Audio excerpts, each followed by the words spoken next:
Hey, unless you guys are gonna buy this, can you kindly get the hell away from it? Thank you. Bye.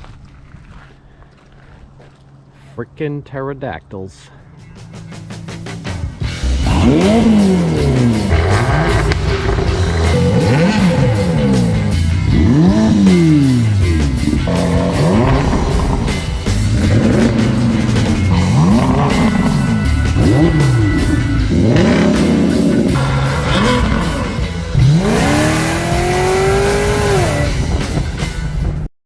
Morning, guys and girls.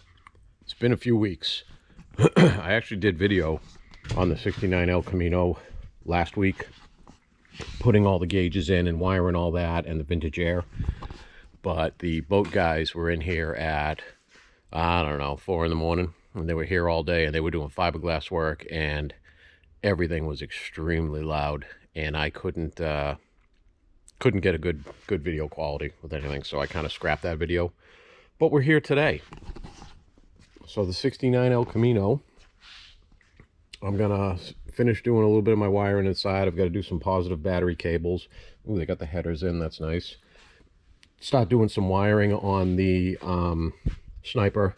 Let's take a look here. Nope, so they didn't get a timing pointer for this yet, so I can't even put the distributor in, so we're not gonna be able to get this thing running today. But we'll show you some more of the stuff that's going around, or going on around this 3rd gen Firebird, or Camaro, sorry. Just customer build, nothing special, small block.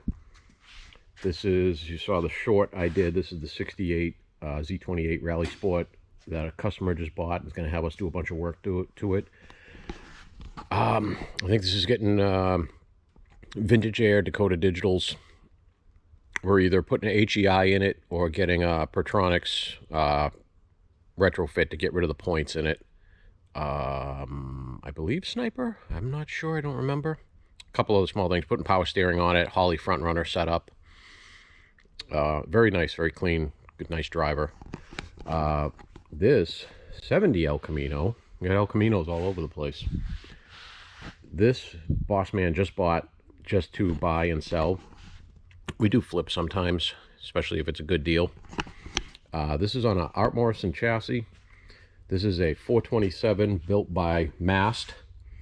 Very clean, stupidly clean, put together, done driving car. Complete, nice interior. Oh, I can't reach the lever. It's got a nice, I don't know where the hell the lever is, but it's got a whole stereo system back here and everything. Classic Industries gauges and stuff. Really super nice and clean. Sounds amazing. One of the cool things that whoever built this did was they incorporated factory style backup sensors. Everything's in there working, beeps when you're getting too close to something. Oh, we picked up a Mustang.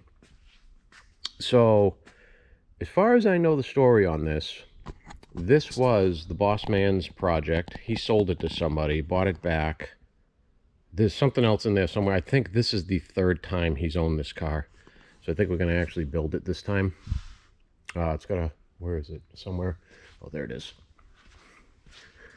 Coyote, and I believe 5-speed, maybe 6-speed, I'm not sure. I don't remember what transmission this was. That's what's going in. It's all set up for that.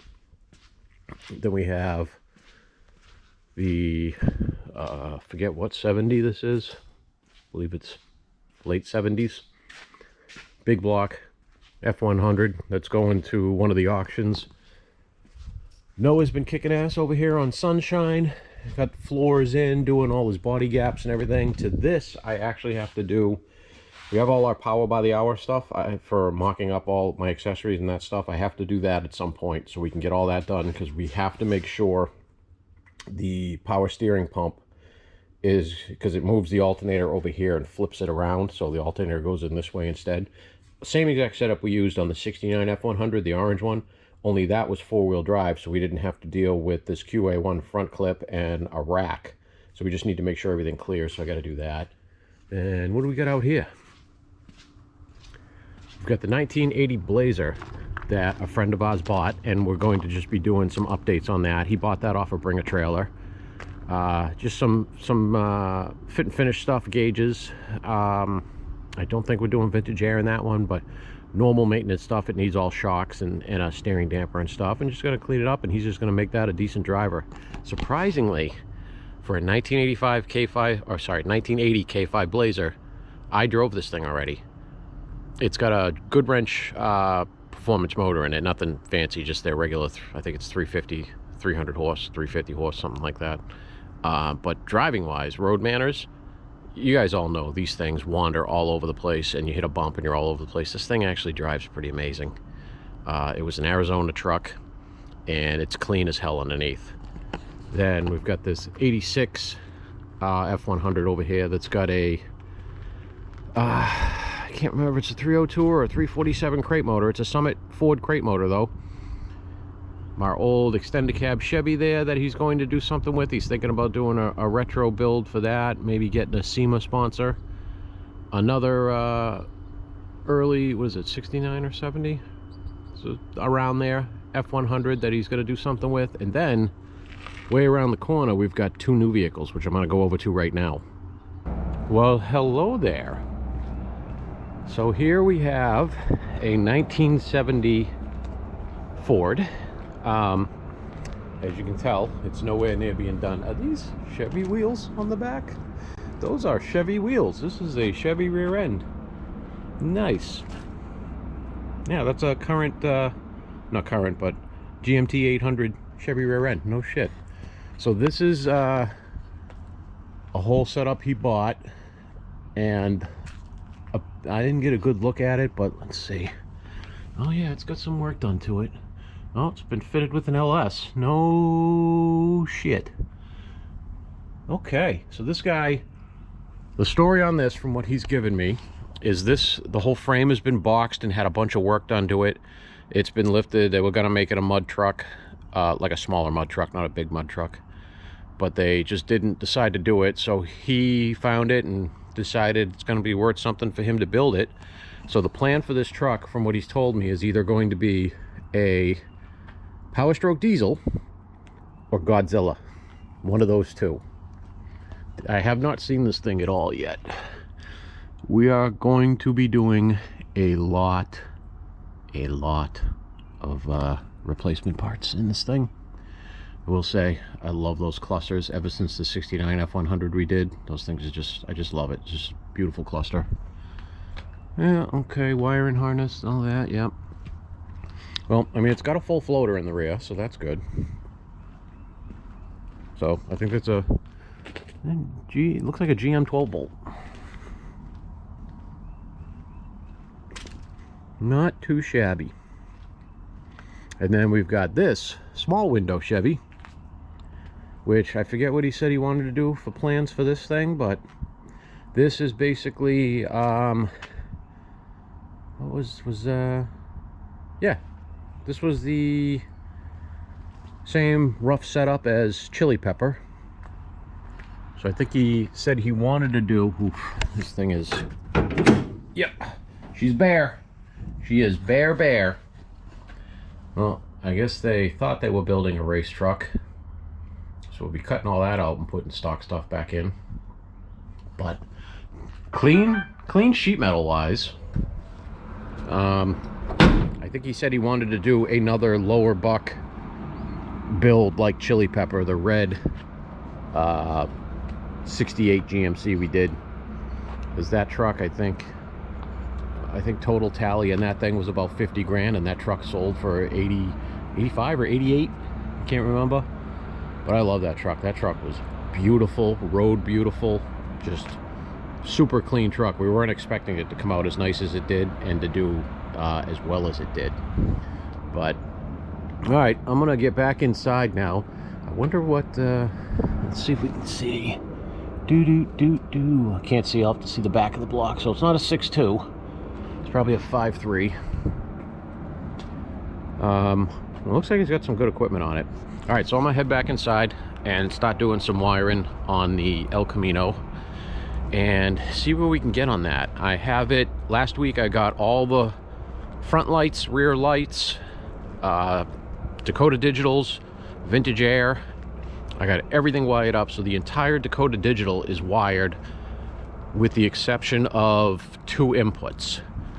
I need to dig my fuel level sender input out of the factory harness, because this is a factory harness car. This is a project or a customer car, not one of the ones we're building to sell. And then I have to dig or I have to wire, since we're putting in Holley with a dual sync distributor, I have to get that wired so I can get my tachometer trigger into there as well. So tach and fuel level is the only 2 wires I need to put in the Dakota Digital, and that is done. And like I said, if we had a timing pointer on it, I could throw the distributor in it and maybe get it running today. But maybe instead I'll just get the whole fuel system done and call that a day. I always say I'm going to do a ton of stuff, and then I get caught up in a ton of stuff and don't do it all. But I also just gave you a 20-minute walk around of everything too. So, all right, on to the projects. Okay, we're under the 69 El Camino. So we've got, I believe, they don't say it on it. Usually Hotchkiss says Hotchkiss somewhere on their stuff. But we've got, oh, what's that? I don't know what that part number is. But we've got sway bars, springs, shocks. Same in the front. I'm looking under here for real estate, so I'm going to remove this complete factory steel line, because we're not going to use that, because we're not running an in-tank pump on this one. We are running the Sniper pre-filter, fuel pump, post-filter setup. I'm going to use supply line as the supply line, and we're going to use our evap line or vent line as the return line. I think we're going to be putting pre-filter right here, fuel pump, post-filter. And I'm trying to figure out where I'm running my battery cable. I've got all that stuff on the table over there. I got to tie up all these lines here a little better. So these are going to be too close to the steering, so these are going to tie up. I'm going to make a bracket, tie it up into this bolt up here. So we're going to get those up in there good, and I think I'm going to run my battery cable through there, up, along, come out and up with my negative, and go right up to the battery. I think that's going to be my easiest way, keep them both tightened together. This is part of the factory fuel line that's going to be coming out. So I'm going to actually unbolt and take out that fuel line, and then make my battery cable, and we'll be back after that. All right, main battery cables are done to the block, to the starter. I'm actually going to flip this battery around this way and run all these small leads on the side posts here, final. But we are going to do alternator to starter next, and then we're going to put it up and do those fuel lines and mount the fuel filters, fuel pump, all that stuff. Okay, alternator and main battery to the starter is run. I'm going to loom them all together, clean, make sure they're shielded from everything. This is going to be in the bracket we're going to use to hold this up, and we're going to loop this under here into that hole on that side to hold that, so that'll be nice and uniform and held. I am going to, can't even see that bolt anymore, it's so covered with crap. I'm going to unbolt this fuel line all the way down and cut it if I have to, because we're getting rid of it, scrapping it, so we don't need it, and then start laying out my fuel system. All right, supply side's mocked up. Like I said, we're using the existing tube for the supply, and then we're going to use the emissions tube for the return. Don't have anything clamped yet, because I want to actually drop this tank to get a good Oetiker clamp up in there and sealed and good. And that's the other thing I realized, I have no Oetiker clamps here. But we're going to run both lines tight and high up in this body channel. I'm going to notch and clearance this so that I can tuck it way up in there. Keeps it away from the exhaust and everything. I'm going to run my pre-filter here, and then we have the fuel pump. I'm going to run both lines. Like I said, we have a return that's going to be run mirroring this one. My fuel pump is in. My ground side of my fuel pump is good. The supply side is part of the Holley harness I have not put in yet. This is where my post filter is going to be mounted. I have to get a clamp to mount this to the frame. We don't have one here. And then we're going to run this up along here. I'll have these all tied in here nice with J clamps when I get the return line run, and then we have supply going all the way up, and then we'll have return coming all the way back down. I don't have anything clamped, like I said, because I don't have any Oetiker clamps here. And I also don't think I have enough fuel line to do the return side. We got the kit with the sniper kit. I think it comes with like 20 feet of line instead of getting the one with 40 feet of line. There is line here somewhere. Somewhere is the keyword there. So I'll see if I can find that, because I really want to get these at least run. So next week I just have to finish clamp everything and hang wherever I need to hang, hangers to make everything nice and neat. So I'm going to drop this down now and terminate this up to the supply side of the sniper, so at least that part is done, and then I'll figure out what else I can do. Like I said, we don't have a timing pointer on this yet, so I can't put the distributor in. So the dual sync distributor, you have to rotate the motor 50 degrees before top dead center and set your #1 cylinder there, and then set your Hall effect sensor inside the distributor. And I can't exactly do that without a timing pointer, because I have no idea where my time is right now. So let me drop this, finish that up there, see if I can find some line, and if I can't, I'll see what else I can finish on this today. Maybe I'll search through the harness and see if I can find that fuel level sender wire that I know is up there somewhere. It's just, this is a factory harness, so I'm going off of Google trying to find factory diagrams, and there's quite a few of them, but it's trying to find, this harness has also been cut apart by somebody because they had autometer gauges in it before this, so God knows where the wire is for this fuel level sender, but I will find it, I hope. All right, so can't find any more fuel line, so my supply side is done. So we're going to do some laying out of that harness, which is all my accessory wires, of this harness, which is my main power and ignition feeds and my fuel pump feed, and this little box, which is my integration for the dual sync distributor. Okay, I'm going to take you on a little walkthrough for this, what is it, the 10 pin? Yeah, the 10 pin connector, which controls all your accessories. Also, I am putting together a video to show you how to wire high-low fans in a 3-relay setup.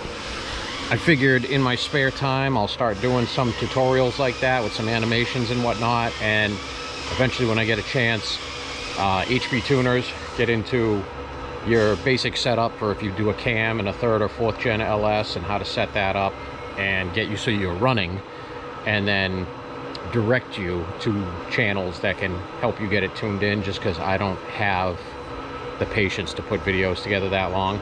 But I can show you the easy setup stuff. But so these are my 10 pin, all my colors and functions. This is, you have multiple different ignition setups you can do with these. Because we are using the HyperSpark distributor, this is the style we are using. This little coil driver module right here, that is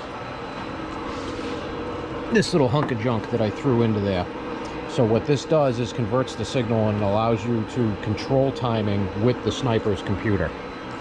But so we have this 10 pin harness now.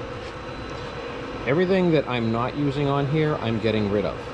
Now you can see we are using the white wire, the points wire here. We are using the TAC output. For ignition side, that's what we're using out of this connector, which is here. So that would be my white, and that tan is used if you're using Holley gauges, which we are not, so we don't need that. I'm going to remove that. The gray, the AC shutdown, I may or may not wire in on this.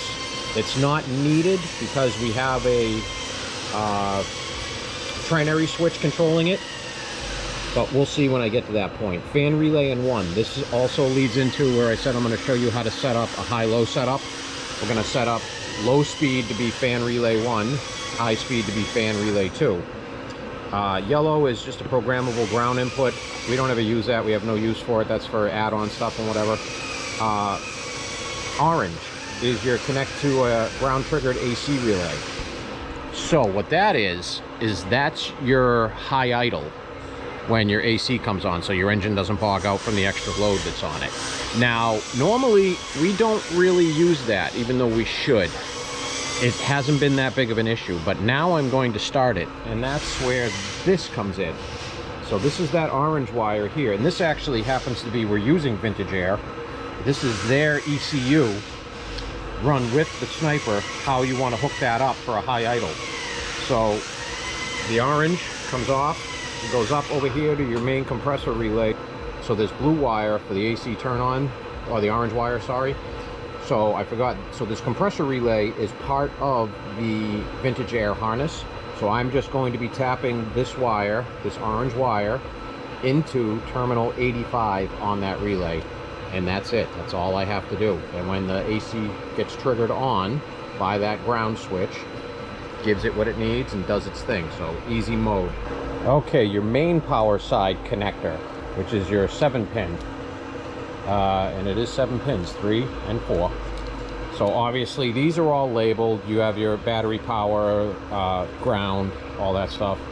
This pink is your switched ignition 12 volt, which has to be also 12 volt when cranking. Then you have your coil trigger wires, which we are going to be using for this style distributor. And then this yellow wire right here is your coil output, which we are not using with this setup, as you can see right here. So that will be getting taken out of this harness. And other than that, that is the only wire that's getting taken out of this harness. So that I can do after. You have your fuel pump relay is built into the harness. Your fuel pump fuse is built into the harness. So I'm going to lay these in here now, and we're going to see where I'm going to run all these. All right, passenger side of the sniper, your 7-pin, your 10-pin, and this is for your handheld, or if you're plugging it into a Holly Dash or whatnot, or also that is your connection for if you're going to tune it with Holly software on your laptop. Driver's side is your O2 sensor. So this I'm just going to leave hanging here for now. We only have headers on this, there's no exhaust yet. I am eventually going to throw the wiring down, tuck it down in there, and I will tie everything up against the transmission for when the exhaust goes in and the bung goes in for the O2 sensor. We can tie all the looseness or rest of the harness, would probably be a better way to put that, all up underneath, tight, clean, out of the way. 12 volt, I said earlier, 12 volt ignition, key on, also while cranking. The things in the engine bay that need to be hooked to that: your alternator turn on, the orange wire on your sniper harness, where did I put the, oh, it fell on the floor. Sorry, pink wire on your sniper harness, pink wire. The pink wire on your conversion box. Then my fan relays also need that, so the fans will only run when the key is on. And I believe in this engine bay, since that's all we're doing really, we're not doing anything else fancy, no other accessories or anything, I think that's all that needs key on power up here. Don't mark my words, because usually one or two things pop up, but I'm pretty sure that's it. That's all we need for key on power. Then a bunch of grounds up here and whatnot. I've got to decide. So we have my starter wire right here, this red wire. This is my ignition starter wire. This, I believe, was the old oil pressure sender wire. We're not using that anymore because oil pressure is now going through a sender on the side directly to the Dakota Digital. So I might eliminate this from the harness and get rid of this and bring that down over to my starter down here instead of having it loop up here out in plain view. Just clean up the firewall a little bit. But my next moves is to find out where I'm going to mount this connector to keep it out of the way and keep everything accessible, and where I'm going to mount this one, but more importantly where I'm going to mount my relay and my fuse. I usually like to mount them down here somewhere just so they're out of the way. Airbox is all internal on this because it's Vintage Air, so there's plenty of flat real estate down there. The main things you want to do, mount them somewhere you can access them in case the fuse ever blows, or in case something's going on with your fuel pump and you need to do some pinouts on this, maybe your relay junked out on you. You want to make them somewhere where you can get to them. If you want a totally clean shaved, you know, like the McDreamy engine bay that we did, that's cool too. Just you got to put them somewhere that's out of the way that you don't see, but you still have decent access to in case you have to do anything to them. So let me lay out some harnesses. Dawned on me after starting to move those harnesses around that I'll also have a harness on this beautiful hunk of billet distributor. Simple harness though. Like I said, we're using the crank trigger wires on this, so that's that 2-pin, plugs into the purple and green on the other one. And then there's this one here, which is just 12 volt switched as well. So this is my other wire under the hood that needs to be 12 volt switched even when cranking. Remember I told you? Oh yeah, there's probably one more wire or so in here. Yeah, there it is right there. So I'm going to pop the distributor in. Just going to let it sit in there just so I can also see where I'm going to run this harness.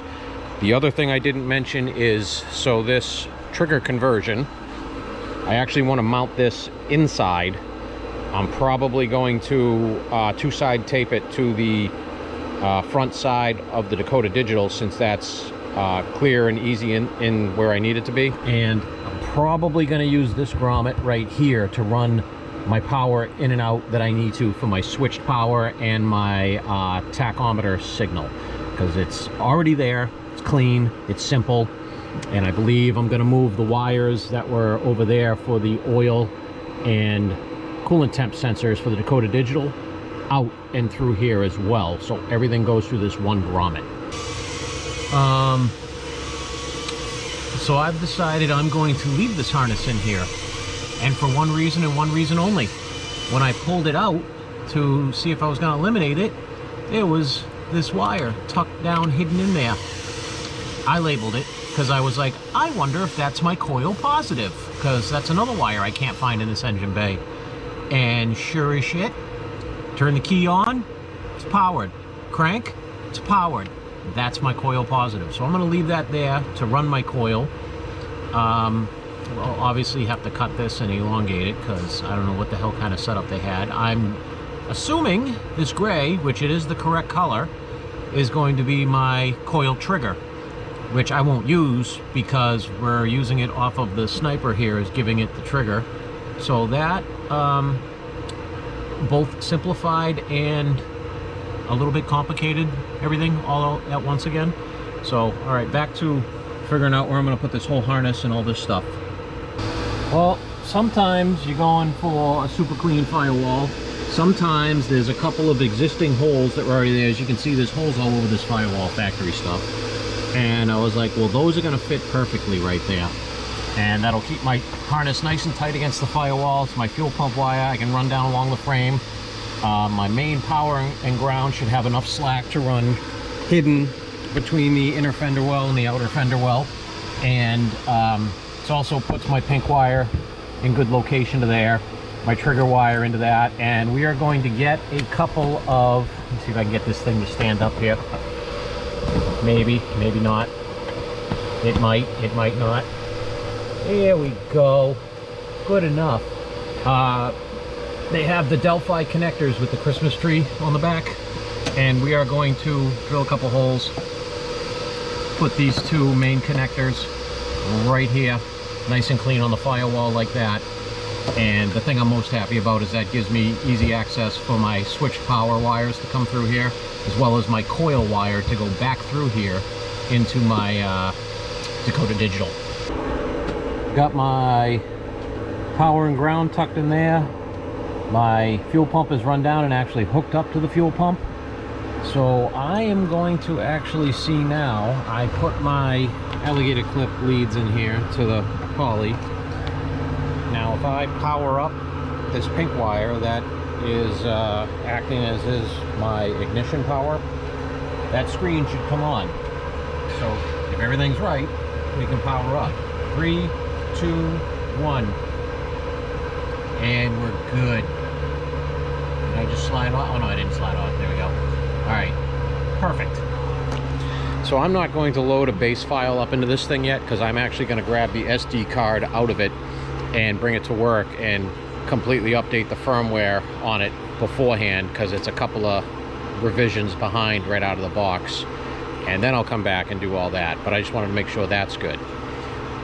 We've got my trigger box mounted there. These are all my wires here for all of that stuff. I'm just about done for the day. I'm hungry, I want to go home. But so everything is run through that grommet down there. I'm gonna run the 2 sensor wires that have all the slack here, the oil and water temp. We're gonna run those through that hole too, and then plug away at all this. So all the pinks will go together to 12-volt switched power. Black is ground. White here will go to white here. I just brought them inside because everything's going to be inside. It's easy one pass through. And then I'm going to run one more 12-volt ignition out there, like I said, which will go to my fan relays for ignition power, and to my alternator. That's the other one I was trying to remember. And I'll wire that off right there and go that way for the alternator, that way for the fans, and the fans will go through between the inner and outer fender, just like the other wiring I have in there. But that is it for today. An absolute mess in here, but slowly but surely I am working my way through this. And after I update the firmware in that Holley handheld, I can put a tune in it. We can make sure the fuel pump rhymes. Until next time, I'll see you later, and thanks for watching. Like and subscribe, all that good stuff. I'm gonna remember to say that at the end of every video now, because I never do. But I will talk to you later.